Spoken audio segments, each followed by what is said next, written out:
Hi, my name is Abhijit and welcome to Project Travel World. So, this is one of the segment of Project Travel World where I will be meeting a lot of people during traveling and I will talk to them, I will have a podcast with them and I'll make some speeches also during my journeys and let's see how it goes. This is my first one for you. So, hi Bridget, welcome to our new traveling post podcast. So, first of all, we'll start with how are you? I'm good. How are you? Very good, very good. So here we are. Can you please tell me which location is this? Because this is a Okay, traveling podcast, so we This need to know is the location actually and everything. just opposite of Opera House. Yeah. This is the Harbour Bridge. Okay, that's good. So Bridget, my first question for you is where are you from? I'm from Malaysia. You're from Malaysia. Okay, so where are your parents from? Like, Um, so my parents is actually originated from Malaysia as well. okay, Just that my great grandparents and my grandparents is actually from India. great grandparents is from. Great grandparents is from India, but my grandmom she's originated from India. So your roots are connected to India by that way. Yes. So do you But watch my any? grandmother is actually from India. Okay. So do you watch any Bollywood movies or something? Yes, of course I do.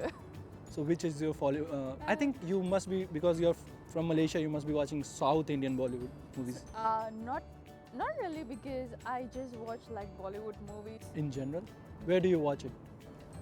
Netflix, wherever I see. Okay, if it looks like a good movie, so I'll just approach it. Okay. So, what is it like with subtitle? Yes, of course, with subtitle because without subtitle I don't understand. So, but later on, eventually, it's like when they mixed up with English, I can. So, do you understand Hindi language by any chance? No, not really, but just like a little bit when it sounds a bit like easy, yeah, I could. I know one word. तू मेरा भाई है. Tu mera bhai hai. That's what you have learned so far. I think this is good when someone is crying on you or hating on you, so you can use that line. Yeah. I think this is good line. Okay, wait. This is funny. So next question. How was your journey so far in Malaysia? Like your schooling, your college? How was it like? So it's like basically it's like a multicultural place. So it's like I came from like not convent school. It's a mixture of boys and girls, and also like we studied in a mixture races of people: Chinese, Indians, Malay as well. Okay. Oh, that's good.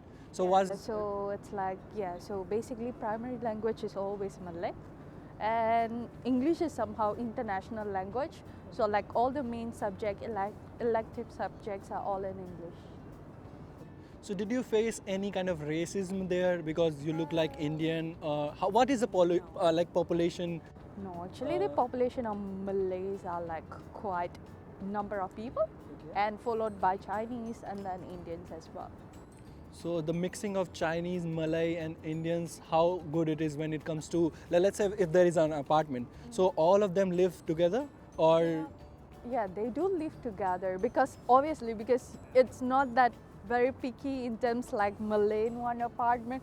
No, no such thing. It's like everywhere in just like one place. Like even though it's like normal landlords or something like that. So it's like each and every one of us like Malay, Chinese, Indians, everyone mixed. okay, that's good. Good to know. Since it's like we know extra language which is Malay, so it's like we are like able to communicate with them. So that's our primary language. But the primary language there is English. Like most of everyone, almost everybody speak English.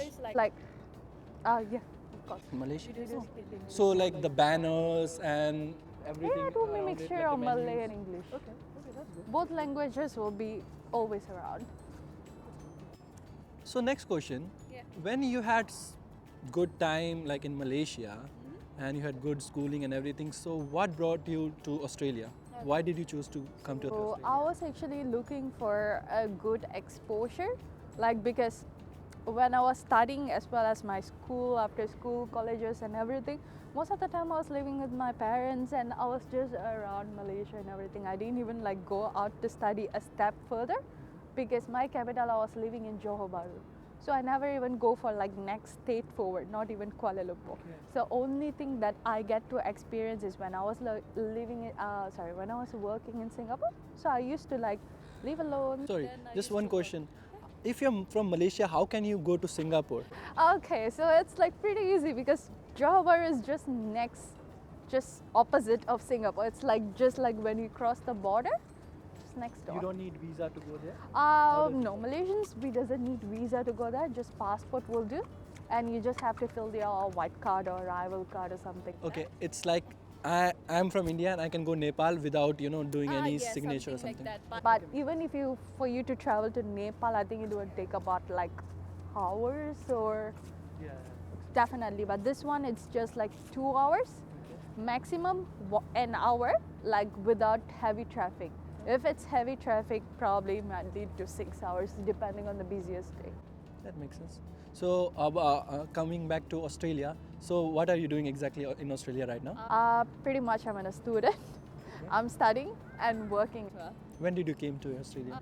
So I came about should be a year back because end of this month will be just a year staying in Australia. So I heard that government has reduced the working hours for you guys, Yes, international of student. I was in the same boat, but now my situation is better, obviously. So I know the situation before you were able to work 40 hours. 40 Now you can hours, only work now like it's 80, like 24 hours per 24 week, if hours I'm not per wrong. weekend for Okay, you. so how you're managing this and how you're managing fees and everything? Oh, actually, it basically depends. So always we need a second job, obviously, because with first job and especially Sydney is pretty expensive. You can't survive just with one job. So on behalf of the second job, it's either you choose to work in cash or ABN. But cash is definitely illegal to approach. We don't promote cash and we don't want Of people to work course, at where we should always be exactly. So legal. Should be either like a Yeah, the best option would be ABN. Go to a legal way. yeah, exactly. If you work in tax, you'll like get caught either way.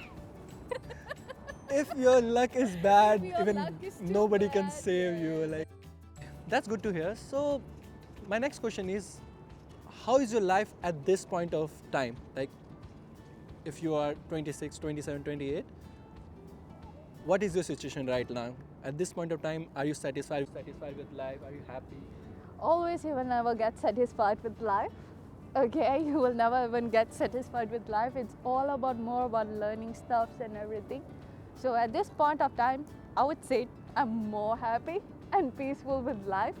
Yeah, so something that teaches me like to stay away from things and everything. So life is far better. Okay, maybe your past was not good, so you are. I wouldn't say that, but in that case, yeah. So in that case, it's like, it's like you're independent, you're working on your own, you're paying your own fees, and you're studying. And literally over here, one thing I learned is time is very important. Especially like, you never know what's your next activity. You'll be working entire day. You have to cope up with your classes as well. At the same time, it's like you have your side income, side job. You have to do that as well. It's like Too much struggle. you, can't you think never about know. other You things. can't think about other things. Whenever you get a free time, you'll be like trying to occupy yourself and make yourself more happy, rather than like focusing on such other things. It's like always you have your time to like allocate it and make it like No, yourself. specifically when you're on international student visa or something, International oh my student god, visa, you have so much headache. Like you have to manage Exactly. your college, you have to manage your assignment, and then you have to go back to work. Exactly, but one good advantage is compared to full timers, we have advantage of getting paid higher way. That is good. That is good. And now the thing is, for Australia, I think they have increased the pay rate also, $1 or $2. So that is good thing. It's like 5.75% something. Yeah, it's about like $1 equivalent to. Okay, that's good. So my next question would be, what is your best experience so far in life, and was your worst experience? I know if it is comfortable, you can share it. Otherwise, it's fine. Okay, so it's like best experience, I would say that leading life alone would be my best experience ever, because I get to learn eventually a lot of things by like handling things alone, independently. You get to like explore a lot of things at the same time. So eventually, every single day was like a best experience to me because you never know what's gonna happen. So as long as you take it in a good way, it leads you in a positive way. So worst experience. There are a lot as well, but if you conclude it as worst, it's gonna be as worst as is it. Yeah. I get it. Like it's just a part of life. You Yeah, can't expect exactly. everything, Everything to be with good you, as well. Something will come Yeah. which is like really unexpected, and then you have to deal with Very it. And true. then okay, that's good. Okay, so my next question would be: so how are you expecting your next 5 or 10 years or your future to be? Like, let's say if you're in Australia, do you want to stay here permanently? Are you planning your future here? Or if you're planning to go back, why did you even come on the first place? My question is too personal, but yeah, I would ask that. It's fine. So let's say if you don't get permanent residency, if you go there, what do you do? Or if you get Okay. permanent residency, if you want to struggle, So and then my aim is not to get a citizenship over here. Definitely no, because it's either you have to have either one of it. So preference not to get citizenship over here, but PR. I'm not working for it at the moment to obtain a PR or something. So my first target is to finish off my student visa, and then depending on the TR I get. So that's where like I thought of like starting off my career with. It's either to work for a couple of years and then go back to Malaysia. not bad. So So We will- the question was, why were you here Yeah, when I things was were going to say right that. over there? Why did I ask? So actually, I was like looking for a very good exposure. That was my first thing because since when I was during my school age, I always wanted to explore overseas. So I get to like explore like Singapore is just next door. Even though you consider it as Singapore, so it's just next door. I didn't have much feeling of like staying alone, and no, not really. I had traveled places, but it's different if you travel places as well. But to stay in a place, to study, to handle things alone, especially in a new country, it's not easy at all. So do you think Especially. these experiences teaches So you a lot? this Like when you're experience alone, when you're literally still- teaches, I yeah, know, I exactly, can feel teaches a it. lot, and also it just makes you like each and eventually every single day it makes you stronger and independent as well. So that's where like I was looking for a good exposure, and this one is something that teaches me, and it's even teaching me every single day. So as times goes by, I'm just liking and I'm just moving into that kind of exposure. So that's where like I prefer this. So it was totally, Australia is totally unexpected because when I was lodging those visa application, it was just a fingers crossed. So I had never had an idea. So the moment when I start to lodge, I was like, okay, my dream it's like to go somewhere to study and to input my life and to expose somewhere like that. So let's see how it goes. So that's where like with finger crossed I applied, and unexpectedly within a month I got the result of approval. Okay, not bad, not bad. Did you plan any other country apart from Australia? that you wanted to go? No, not really. But one country that I always wants to go is London. Sorry? London. London. Oh, obviously London. Yeah. So one place that I literally like. Okay, besides Australia, it would be London. But unfortunately, if you look at Australia currency and London, pretty much I would go for Australia at the moment. But yeah, if I get a chance, we'll consider it as well. Yeah, maybe for work In future, reasons, if you yeah. get it sponsored. Okay, that's good. Okay, next question.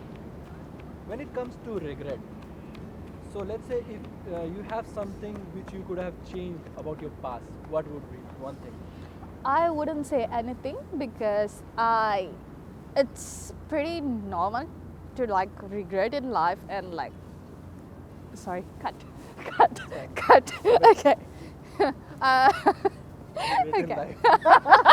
Regret in life, this is okay. Okay, you continue with your answer. Start with a new. okay, so I have nothing to regret about. So it's all about like eventually every single day it's like teaching you. So life is all about lessons. If you take it as a way of regretting and changing it, you are somewhere stepping backwards and you are working on it. without regret, you just let it go, move on. That wouldn't be sticking in your mind. That's it. That's good. So let's say when you were moving from Malaysia to here, so did you had any fear like how will I survive here? Like normally you are a woman and you were living in a comfort environment of your house with your parents who are feeding you because you don't know how to cook. That is also, that's also a blunder. Oh yeah, So I how do you literally. even think of going Okay, coming so here if you don't first know how thing to I cook? would say is I doesn't know how to cook. Yeah, of course I agreed with that because I was such a pampered kid. I don't cook at home. I don't even do houseworks. Nothing. Okay, I'm such a pampered kid. So I only work 9 to 5, whereby I go to work, come back. Otherwise, like anything at home, hanging out with friends, and I live in such a life. So bringing me back here, I had like I go through every single phases. It's like walking first of all, because back in my place it's like even like for short distance we don't literally walk. We go by car. So as I said, I was very pampered. So when I came here, first of all I have struggles of walking. I was like, oh my goodness, I can't walk, it's too far. And then literally eventually it gets into myself. Like it was a practice. As times goes by, like I started walking pretty quick. I started walking how far I can. It doesn't even hurts me or anything. And at the same time, at one point of time, come back to cooking.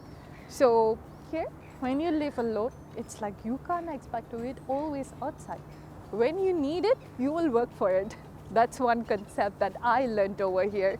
So it's like that's where like I started cooking. I started cooking back at my place. It's like we started like cooking with friends and everyone, and then let's continue. So you can cook curries, you are saying? All of the curries. Not really all. With my mom's help, the first thing like I started, I always video call my mom and I'll be like, how do you cook this? How do you cook that? She'll be like, with patience, she'll be like teaching me over, like how do you cook it, stuff like that. I can see your journey was very good.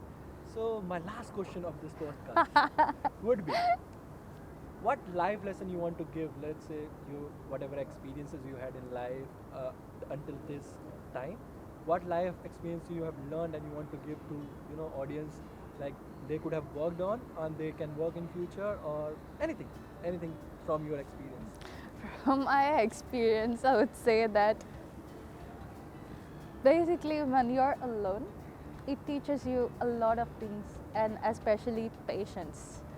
When you are patient and calm, whatever you work for, it will eventually happen. Something that I learned. And the second thing, it's like when you're traveling somewhere apart and staying alone, do not allow yourself to be depressed or to feel alone. That will eventually haunt you and treat you in a negative, toxicated way. But you can't control these So emotions, emotions can't be controlled, but it's all in your head. It's like how you lead life. It's like if you're staying in a part, you are saying that I'm depressed, it's going to be I'm depressed. But if it's like, okay, I'm Are depressed, you talking but about tomorrow I'll be affirmation kind of fine. thing, or it's a different? It can be considered any way your mind Okay, takes okay, it. okay. Yeah. Oh yeah, it can be. But I've seen people who thinks like they can't do it. Is it because they really can't do it, or is it because I they're always- pushing a lot? I always believe in the universe thing. Okay, yeah. So it's like when you say you can't, it Yeah. has a years of saying you I've can't. seen that. But when you say you can, it hears you.